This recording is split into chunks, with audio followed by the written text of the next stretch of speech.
दावला जल्दी बा बा बा बा हाय हाय చెప్పత్వా దమ్మడి నిదాన్ చూడు ముందు చూడు అప్పుడు ఏం చెప్పి పైకి ఎక్కిండవా దా దా పైన పైకి వా మానసి అన్న ఉన్నాడా అమ్మా దా ಹೌದಾ दा ಸಾಲ್ दा हाय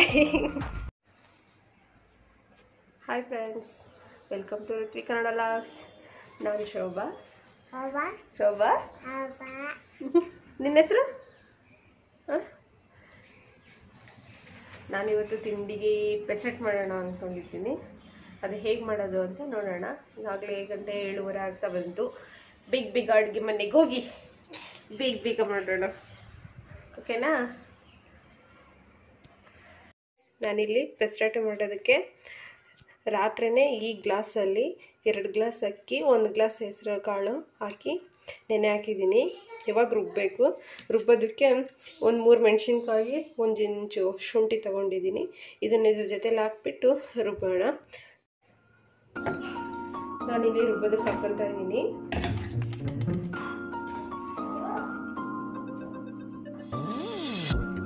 ನೀರೆಲ್ಲ ಸೋಪ್ ಮಾಡಿ ಇಟ್ಕೊಂಡು ಇವಾಗ ರುಬ್ಬೋದು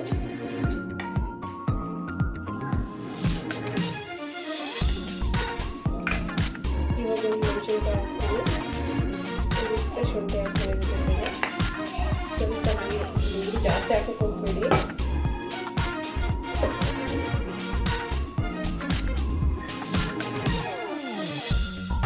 ನೋಡಿ ಫ್ರೆಂಡ್ಸ್ ಈ ರೀತಿ ರುಬ್ಕೊಂಡು ಬಂದಿದ್ದೀನಿ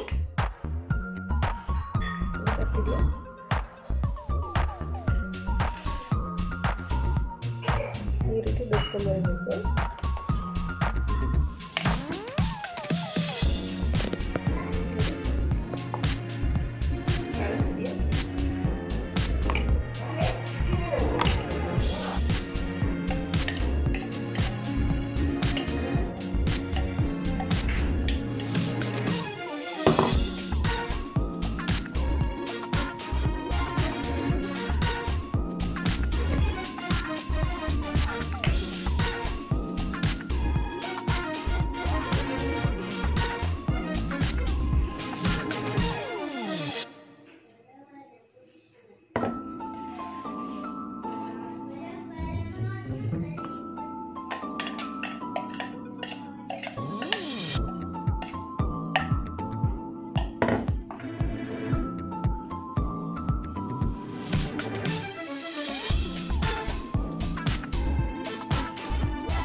ಹಿಟ್ಟು ರೆಡಿ ಆಯಿತು ಈಗ ಇದಕ್ಕೆ ಸ್ವಲ್ಪ ಉಪ್ಪು ಹಾಕೋಣ ನಾನಿಲ್ಲಿ 2 ಸ್ಪೂನ್ ಉಪ್ಪು ಹಾಕ್ತಿದ್ದೀನಿ ನಿಮ್ಮ ರುಚಿಗೆ ತಕ್ಕಷ್ಟು ಉಪ್ಪು ಹಾಕ್ತೀನಿ ಸ್ವಲ್ಪ ನೀರು ಹಾಕ್ತೀನಿ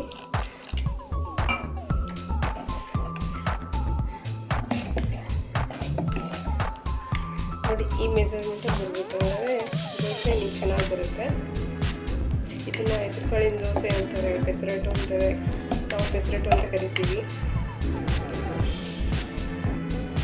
ಫ್ರೆಂಡ್ಸ್ ಈ ಥರ ಇರಬೇಕಿತ್ತು ಕನ್ಸಿಸ್ಟೆನ್ಸಿ ಇವಾಗ ಇದ್ರೆ ಪೆಸರಟ್ಟಿಗೆ ಕಾಂಬಿನೇಷನ್ ಆಗಿ ನಾನು ತೆಂಗಿನಕಾಯಿ ಚಟ್ನಿ ಮಾಡ್ತಿದ್ದೀನಿ ತೆಂಗಿನಕಾಯಿ ಚಟ್ನಿ ಚೆನ್ನಾಗಿರುತ್ತೆ ನಾನಿಲ್ಲಿ ಒಂದು 15 ಮೆಣಸಿನ್ಕಾಯಿ ತೊಗೊಂಡಿದ್ದೀನಿ 2 ಬೆಳ್ಳುಳ್ಳಿ ಚಿಕ್ಕದು ಒಂದು ಸಣ್ಣ ನಿಂಬೆಹಣ್ಣು ಅಷ್ಟು ಹುಣಸೆಹಣ್ಣು ತೊಗೊಂಡಿದ್ದೀನಿ ಹುರ್ಗಡ್ಲೆ ಒಂದು ಚಿಕ್ಕ ಬೌಲು ಹುರ್ಗಡ್ಲೆ ತೊಗೊಂಡಿದ್ದೀನಿ ಈ ಬೌಲಲ್ಲಿ ಒಂದು ಬೌಲು ಹುರ್ಗಡ್ಲೆ ತೊಗೊಂಡಿದ್ದೀನಿ ಒಂದು ಸ್ವಲ್ಪ ಕೊತ್ತಂಬರಿ ಮತ್ತು ಒಂದು ತೆಂಗಿನಕಾಯಿ ಮೀಡಿಯಮ್ ಸೈಜಿಂದು ಅದು ಫುಲ್ ತೊಗೊಂಡಿದ್ದೀನಿ ತೆಂಗಿನಕಾಯಿ ತುರಿನ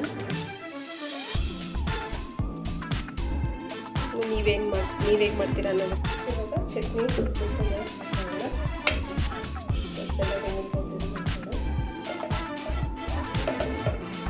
ಇದು ಕಾಂಬಿನೇಷನ್ ಚೆನ್ನಾಗಿರುತ್ತೆ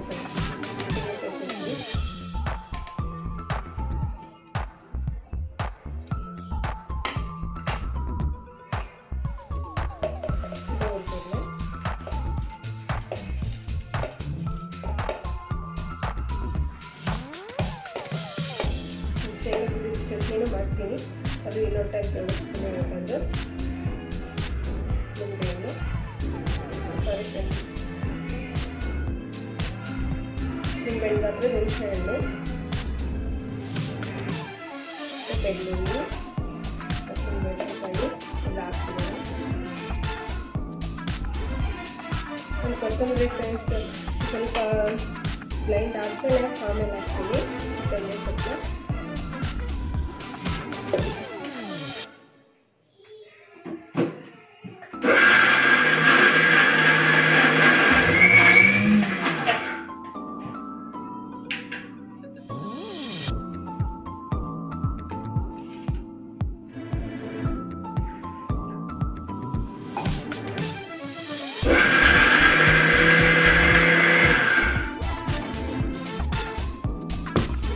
ಸ್ವಲ್ಪ ನೀರು ಹಾಕಿ ಮುಗಿದೀನಿ. ಇವಾಗ ನಾವು ಈ ಸೈಡಿಗೆ ಕೊತ್ತಂಬರಿ ಹಾಕೋಣ. ಸ್ವಲ್ಪ ಬ್ಲೆಂಡ್ ಆದಮೇಲೆ ಕೊತ್ತಂಬರಿ ಹಾಕಿದ್ರೆ ಹಿಡಿಯುತ್ತೆ.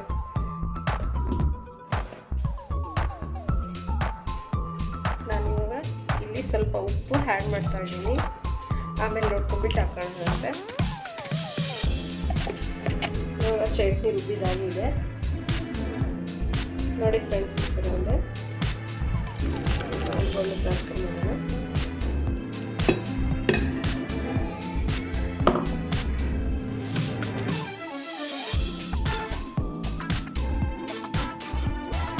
ಫ್ರೆಂಡ್ಸ್ ಈ ಥರ ಅದಕ್ಕೆ ಚೆನ್ನಾಗಿ ಕಾದ್ಮೇಲೆ ನೋಡಿ ಈರುಳ್ಳಿ ನಾನು ಈ ಥರ ಕಟ್ ಮಾಡಿಕೊಂಡು ಫೋರ್ಕ್ ಸಿಕ್ಕಿದ್ದೀನಿ. ಚೆನ್ನಾಗಿ ಎಣ್ಣೆನ ಸ್ಪ್ರೆಡ್ ಮಾಡೋಣ.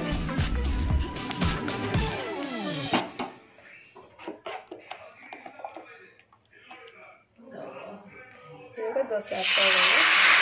ನೀರು ದೋಸೆ ಹೇಗೆ ಹಾಕ್ತೀರೋ ಹಾಗೆ ಹಾಕ್ತೀನಿ, ಚೆನ್ನಾಗಿರುತ್ತೆ.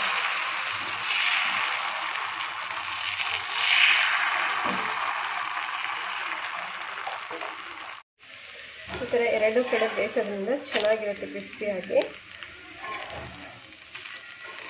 Ready to serve. ನೋಡಿ ಫ್ರೆಂಡ್ಸ್, ಚಟ್ನಿಗೆ ಬೇಕಂದರೆ ನೀವು ಒಗ್ಗರಣೆನೂ ಹಾಕ್ಕೊಬೋದು. ನಾನೇನು ಒಗ್ಗರಣೆ ಹಾಕಿಲ್ಲ ಇಲ್ಲಿ. ನೋಡಿದ್ರಲ್ಲ ಫ್ರೆಂಡ್ಸ್, ನನ್ನ ಪೆಸರಟ್ಟು ಅಥವಾ ಹೆಸ್ರು ಕಾಳಿನ ದೋಸೆ ಮತ್ತು ತೆಂಗಿನಕಾಯಿ ಚಟ್ನಿ ಯಾವ ರೀತಿ ಮಾಡಿದೆ ಅಂತ. ನೀವು ಹೇಗೆ ಮಾಡ್ತೀರಾ ಅನ್ನೋದನ್ನು ಕಮೆಂಟ್ ಬಾಕ್ಸಲ್ಲಿ ತಿಳಿಸಿ. ಇಷ್ಟ ಆದರೆ ಲೈಕ್ ಮಾಡಿ, ಶೇರ್ ಮಾಡಿ, ಸಬ್ಸ್ಕ್ರೈಬ್ ಮಾಡಿ. Thank you for watching.